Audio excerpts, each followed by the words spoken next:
Old Mr. Truenose, the zookeeper, was leaving for his vacation, and Donald Duck was taking his place. "Remember now," Mr. Truenose said, "keep a sharp eye on the animals.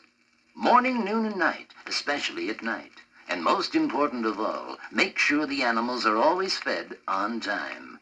"Don't worry," said Donald. "just leave everything to me." They shook hands and Mr. Truenose left. That night, Donald, true to his word, made an inspection tour of the zoo. How eerie everything was in the moonlight. The eyes of the lions and tigers and panthers gleamed like blue flames. A timber wolf howled.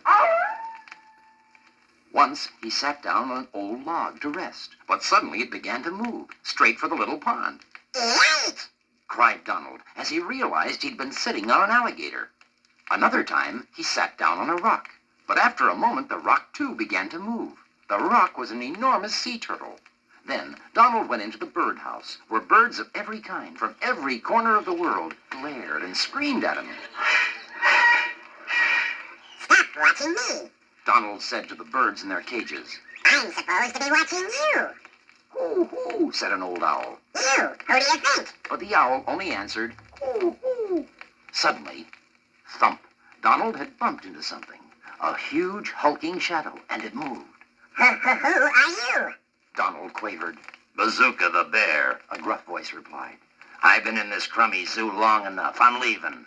"How did you get out of your cage?" "Slipped out while old Truenose was cleaning it out this morning. Never missed me. Now, I'm taking your keys so I can turn the mother bears loose. And what's more, I'm locking you up in the wild bird cage, where nobody can tell you apart from any other duck." Then Bazooka hung a sign on the bird cage. It said, "Extra Wild Duck." "Now, try to convince people you're the zookeeper."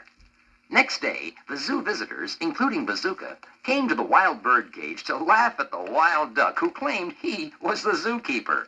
The wilder Donald became, the more they all laughed. "He's extra wild, all right," they said. Later, Mickey Mouse visited the zoo and immediately recognized his old friend Donald. "Poor Donald," said Mickey. "How can I get you out of there?" "You gotta get the keys away from Bazooka the bear first."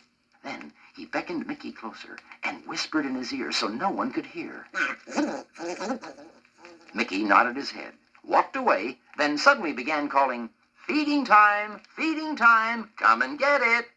All at once, an amazing thing happened. Creatures of habit that they were, the bears immediately ran for their cages. "Where is it?" they drooled.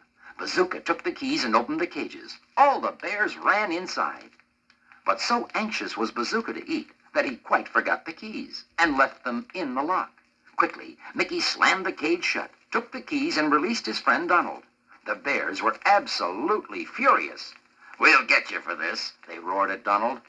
But all the new zookeeper said was, "Yeah, well, I tell you, that's a lot of... You gotta think, well, that's a lot of...